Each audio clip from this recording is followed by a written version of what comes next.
Welcome back to Paint, Rest, Repeat. Today, I am joined by Melbourne-based figurative artist Leah Mariani. Leah came to art after a career in finance, and we talk about what it looks like to follow that creative pull while also living a very real life with work, family, responsibilities, and all the practical things that don't magically disappear just because you want to make art. What I really loved about this chat is that Leah brings both sides, the creative, expressive artist side and the logical, business minded side. And we explore how those parts can work together rather than needing to cancel each other out. We also talk about finding the subjects and themes that keep pulling you back and the challenge of sharing and selling your work when marketing feels uncomfortable. So, if you are building your art practice in the middle of real life and you're trying to trust the slower, winding path of becoming the artist you're meant to be, this episode is for you.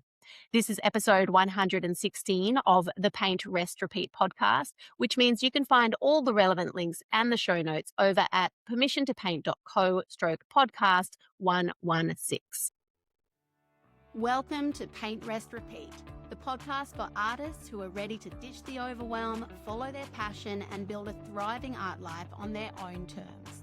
I'm Roz, an Aussie artist, mum of two, and creative business coach who knows exactly how wild, wonderful, and wobbly the artist journey can be, because I've lived it. I left behind a safe teaching career to follow my heart into art, and now my work hangs in galleries and major art fairs across Australia. After years of coaching, I'm passionate about helping you ditch the starving artist myth, stick it to the naysayers, and design a creative life that truly lights you up.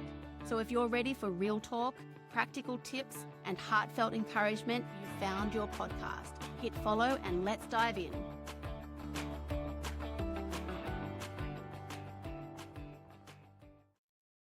Our guest today is Leah Mariani, a Melbourne-based figurative artist who tells stories about women through art. Her work explores womanhood in popular culture with a feminist, feminine, and fashion-inspired lens. Her latest series, Contained, looks at women and the spaces they inhabit, using the borders of the canvas as a metaphor for the ways that society tries to control and measure women, while each figure still claims the space as her own. Leah has exhibited widely across Australia, including solo exhibitions in Melbourne and Sydney, and is represented by Art to Art in Melbourne. She is an award-winning artist whose work has been shortlisted for respected prizes, including the Omnia Art Prize, the Marie Ellis Drawing Prize, the Hornsby Art Prize, and the Lethbridge 10,000 Small Scale Art Award. Her work is held in several private and public collections, and I am so pleased to welcome Leah to the podcast today. Hopefully my dog doesn't bark in the middle of it, but he's usually pretty good. That's okay. As long as he doesn't meow, I suppose that would be worse. Leah, it is so lovely to have you here for this episode today. Welcome. Thank you for having me. Your colours are beautiful. Thanks. I thought I'd make it nice and colourful for the artist podcast. All right. So, Leah, I've already taken our listeners through your bio and who you are and what you do. But do you want to pop it into your own words and just share, who you are and what sort of art you make? Okay, so I am a mother of two boys. I have a husband. I live in the burbs, so all quite boring really. But I had a career in finance before coming into the art world. I worked for many years in big and medium and small organizations. And while I do have that side of my brain that likes, order and reason and logic, I felt unfulfilled, and there was another part of me, this creative expressive part that, felt unexplored. And then when I got pregnant with my first child, I had this overwhelming urge to create. I didn't even know I was pregnant, and I just put all this stuff on the kitchen table and started mucking around, and I realized that I didn't know how to paint. And so I enrolled in art school. And I've studied part-time for many years, and I've been doing the finance thing and the studying thing and the painting thing sort of all together. And so when was this, Leah? So I'm thinking this was back when your first child was young. We're coming up to, he's about to turn 16. So Around 16 years ago, then you sort of Mm, stepped into art and the yeah, creativity piece. And I think I really love that about you because I do actually already know about you that you do have that accounting side. So that logic and that sort of, sensible decisions, looking at the maths and that side, and also the creativity and the skills and the expression and the idealism as well, which I think comes hand in hand with artists. And you're a fabulous combination of those two things. So how do you balance that? Does it sometimes feel like a juggle between the two? yeah, definitely. I've done different things. I've worked 4 days a week, 3 days a week, 2 days a week. Now I'm down to 1 day a week. So my 2026 New Year's resolution was to focus on my art, and to run it more as a business. And that's where we are now. So at different times I've done different things, and obviously with the boys at different ages, it has been a lot of trial and error. There's no one answer on how to balance things, I don't think. Yeah, it is a bit of a thing, isn't it? But I think that's life as well. We try to get that perfect balance and we try and we juggle all the things. But I think it's important to seek the balance, but actually achieving the balance, if we do ever achieve that, it only lasts a little split second. So I think most of life That's right. is spent. Yeah, because then something changes.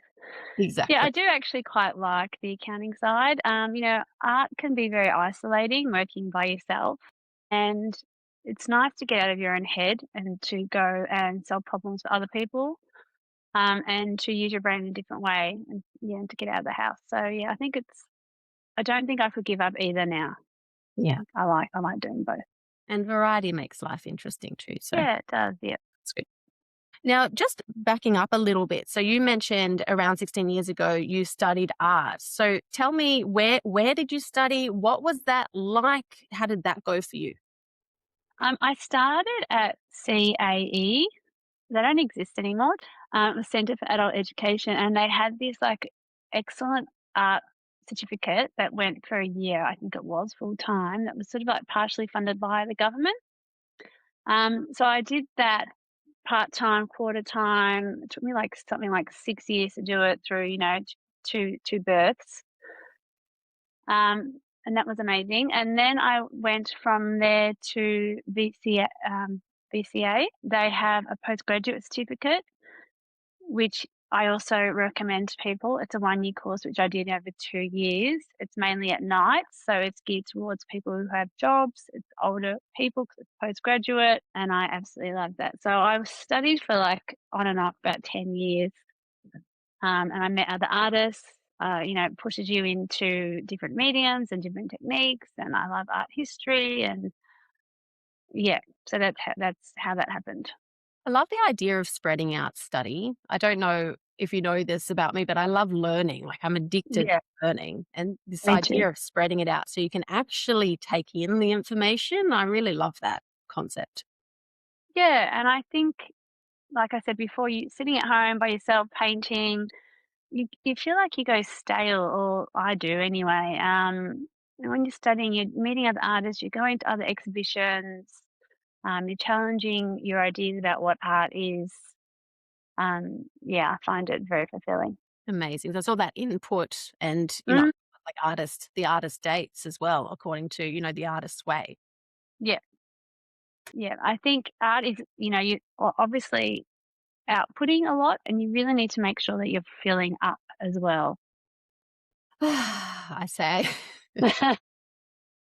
I am currently quite a strung out mum. We're going through a little bit of a difficult patch with one of my kiddos in particular. So as you said that, I was like, yes, you're right. Fill that cup, fill that cup. Fill the cup, fill the cup. Now, with your study as well, I wanted to ask, so CAE and VCA, are they both, a little bit like along the lines of a TAFE situation, or are they more like a formal university arrangement? Well, VCA, Victorian College of the Arts, comes under Melbourne Uni. So, Okay. yeah, CAE was more like a TAFE. It's been taken over by Box Hill Institute. Okay, because I've heard interesting things about that. I've heard somebody told me many moons ago that you go to TAFE or community college to learn how to make art, and you go to uni to learn how to be an artist. Neither was better or worse, but I thought that was quite an interesting angle. And you've experienced both. So, what's your take on that? But there probably was more technical assistance at CAE, but at CAE, they said when we arrived, they said, "You're not students, we're all artists. You just have more experienced artists teaching other artists, but the only difference between being a student and being an artist is calling yourself an artist." And that was like, just decide that you're an artist. And so that's what I decided and started calling myself that. So I don't think that's necessarily true in my case that one teaches you how to be an artist and one doesn't, but probably the TAFE was more focused on, here's how you put the paint on the palette, here's how you mix your colors and those kind of skills. Yep. Yeah, I think that is what this person was implying, and Hmm. that perhaps art university is a little bit more like the theoretical side of things. Yeah. Oh, it's a little bit more academic, I suppose. Why are you painting what you're painting? Mm, What does your artwork mean? mm. But yes, I'd come across that already in the undergraduate course. So yeah, I've always given a lot of thought to my paintings and what I'm painting. At first, you just paint what you like, and then after a while, you start to see these reoccurring themes coming through your work subconsciously, and then after that, it started to become a conscious choice about what I painted. I love that. It is really interesting. We do tend to sort of naturally create something. It doesn't come from a logical place. It's just something that just flows. Can you share a little bit about your art, though, for people who may not have come across your art? I realize we haven't spoken about what sort of art you make really. Can you paint a picture of your art, please?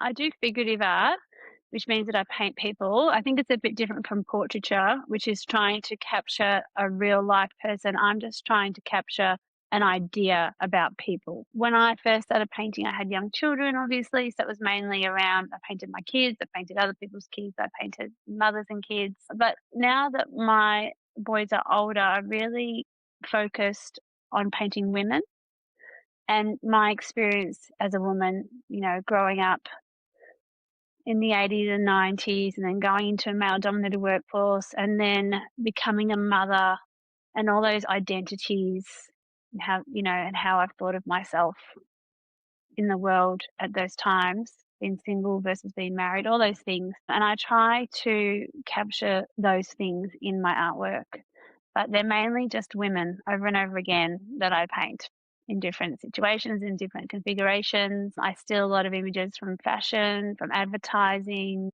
royalty free images. Sometimes I take my own photos and I draw often on things that I've read, popular stories, cultural things. Like I did a whole series on fairy tales and things like that. And so, have you always painted figurative work? What's your journey been in terms of your subject matter from, I guess, from the uni days? What's that journey been like? And are you firmly in that space now? I'm firmly in that space. I did actually do art in year 11 and 12. I did printmaking and I have dabbled in printmaking over the years. And I do think probably my painting process is a bit like printmaking where I have layers and I plan them out. But even when I was back in high school, it was always people. I do occasionally do still life and I paint and draw other things, but I really have no interest in doing landscapes or botanicals or I mean they seem really hard. I don't know how to do a landscape. But yeah, I'm just constantly drawn to people. Even if I go to an art gallery and there's a whole, room full of art, my eye will always first go to the portraits. So one of the things that I felt really helped me, apart from going to art school, was the artist residency, Mhm. which is a dream come true. So tell me about this, Leah, because firstly, when did this happen and where was it? And yeah, give us the info. So I would have done it earlier, but when you have small kids, you can't leave them for a long time. So I think I finally got to a point, maybe it must have been, I can't remember when it was now, 2023, I think it was. And I decided the kids were old enough I had one in primary school and one had just started high school, I think. And I said, I'm just going to do it. So it was at, I have to remember the name of the place now. Chateau Orcreveau. I think I'm saying it right. It was in the French countryside, but I mean, there's lots of them around. It was a big villa run by this American guy and his partner, who's an Australian woman who used to own a gallery. It was mainly Americans. It was 2 weeks. I had place to sleep, a place to work, all meals provided. There were riders there as well. It was just it was just amazing. Like, talk about filling up your cup. I came back and I started in a new style of work, which is the work that I've been doing now. This new series, this series Mm. I've been working on, came out of that. How did that go for you in terms of the courage to travel and to be amongst people that you didn't know as well? Was that something that was fine for you, or did that bring up a few fears? No, I wasn't worried about it because you kind of presume that other artists are going to be like you. So everyone kind of went away during the day and did their thing, and then we'd come back at night. We'd have a meal together, beautiful French food, and then afterwards, people would hang around, have a few drinks. Some people would go off and work again. So you can kind of tap in and tap out as you pleased. It was just amazing. I found all the other artists there inspiring. And I came back feeling really motivated, refreshed, and inspired. Highly recommend anyone to do that. Thanks for sharing. I'll have to look up the actual name, or you'll have to tell me the actual name of the place so that I can drop in the link in the show notes. I'll do that later Okay. and send it to you. But yeah, there's lots of them around. Have you made any decisions, as you've gone along in your business, like shifted things to basically to increase your sales? Has that been something that you've had to look at? Because you're not just an artist, you're a selling artist, right? Yeah, yeah, I sell. So my goal initially was to break even, which I was doing.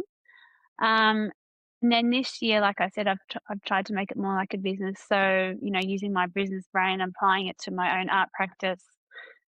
So things like being more efficient. So, buying in bulk, doing all the backgrounds at the same time, working the same size, for instance, so you can swap out frames, that kind of thing.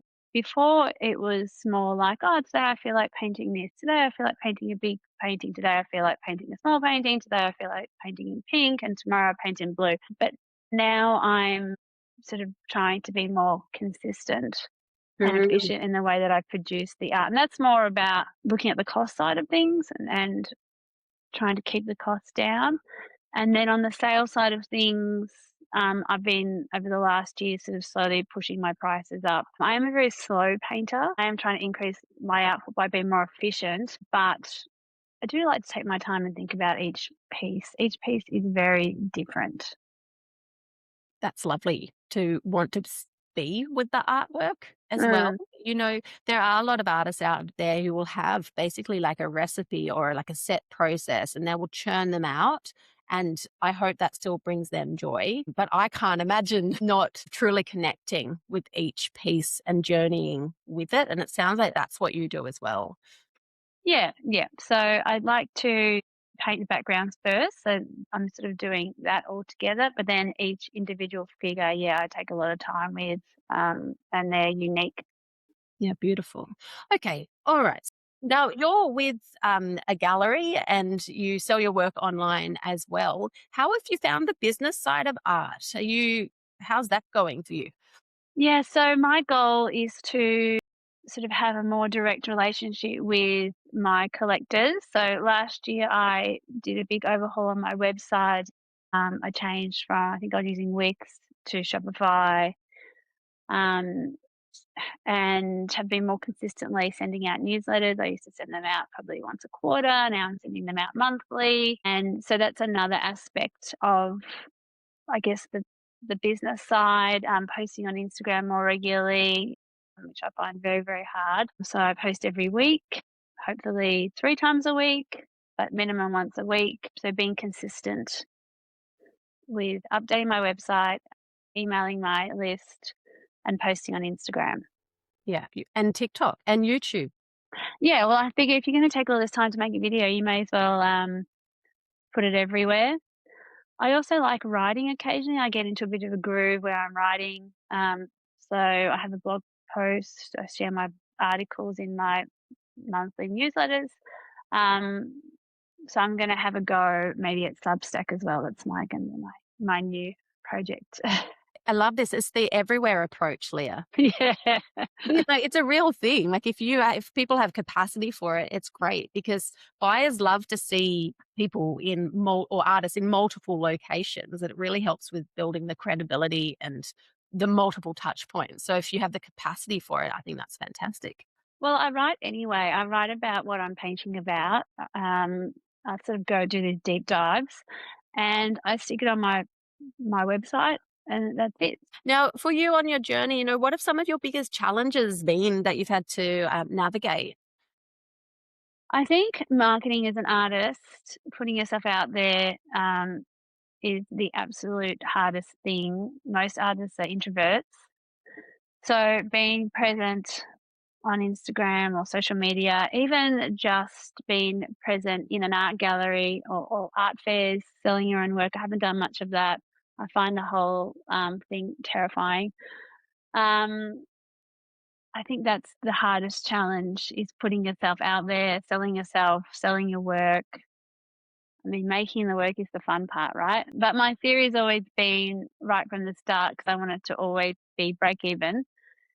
If you're going to make the artwork, you may as well sell the artwork and then you get money and then you can put it back into new artwork. So it's right from the beginning, I've always been trying to sell my artwork.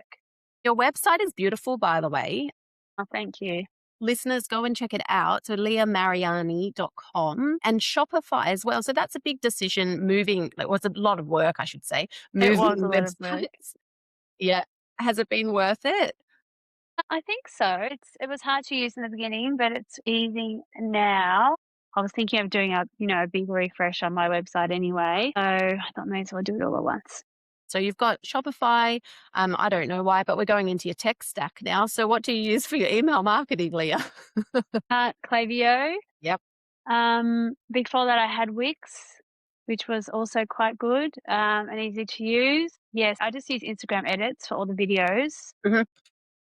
and then export them and share them on the other platforms. I do think that probably works against you. I'm sure it does for your reach on the other platforms. I'm not sure, but that's my suspicion.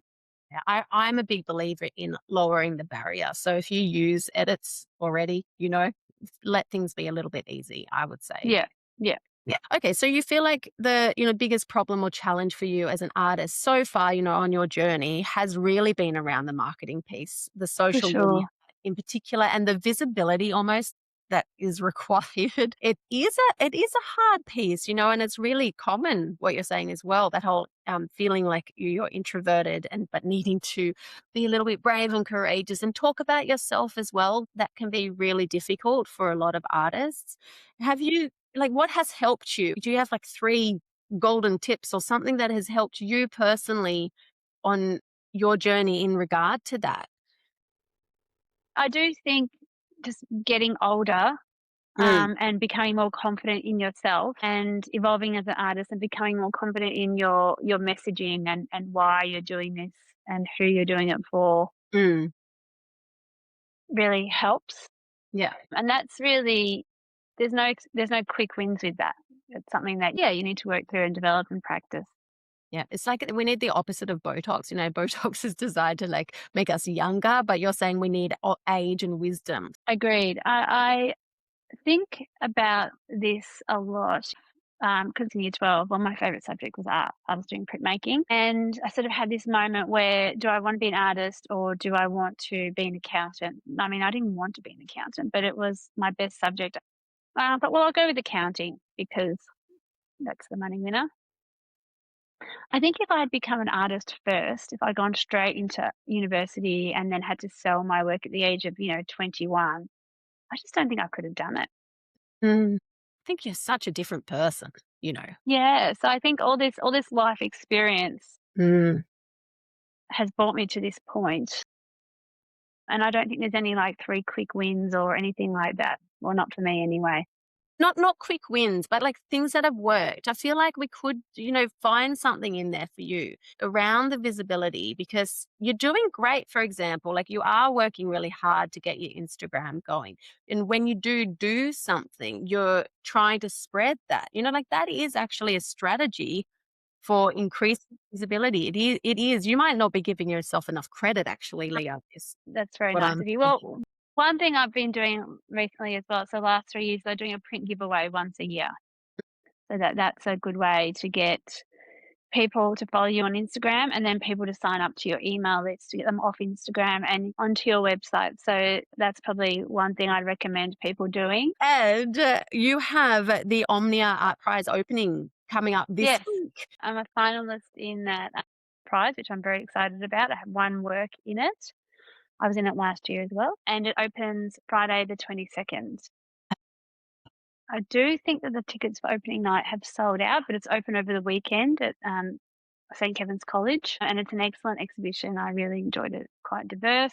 It's got sculpture as well, quite a high standard, and I would recommend to go along and have a look. And congratulations, Leah. Yes, thank you. Yay. Your art is absolutely beautiful. It's just Oh, really thank you. gorgeous. And you're doing so well. I think keep at it because I always crush on your work. Thank you very much. I will keep doing it. I can't stop. Now, where can our listeners find out more about you? I mentioned your website before and Instagram. What's your handle over there? It's Leah Mariani Art Space. And so Mariani is like Maria with an I on the end. And I've got that same handle on, like you said, TikTok and YouTube and LinkedIn and now Substack. Okay, the closing question, Leah. If you could go back in time and give some advice to little you of the past, what would your advice be? It's a hard one because, like I said, I don't think I could have been here without my life experience. The obvious things are, believe in yourself and back yourself. Maybe I perhaps maybe would have learnt painting earlier, but I think that it all happens for a reason in essence. You can't know what you don't know before you know it. Yeah, definitely. Is it that whole trust the process or trust the journey? Yeah, trust the journey. I think coming to art a bit later, you bring with it all this life experience and it adds layers of meaning to your work. And yeah, I don't know if I could have skipped that in any way or got there faster. I mean, perhaps I would have told myself to be patient, and that you give yourself time and trust the journey. Yeah, it's a great spot to end. Talk to you soon, Leah. Okay, thank you. All right. See you later, lovely. I would love to start answering more listener questions on the podcast. So if you have a question about your art, your creative direction, selling your work, or staying aligned as you grow, send it through. You can submit your question through the link in the show notes or just DM me on Instagram. And if you'd love to keep the conversation going with other artists, you can also join my free Facebook community, Permission to Paint. That is it for this episode. I am so glad we could share this time together. I'm Rose Gervais, and I'll see you in the next episode.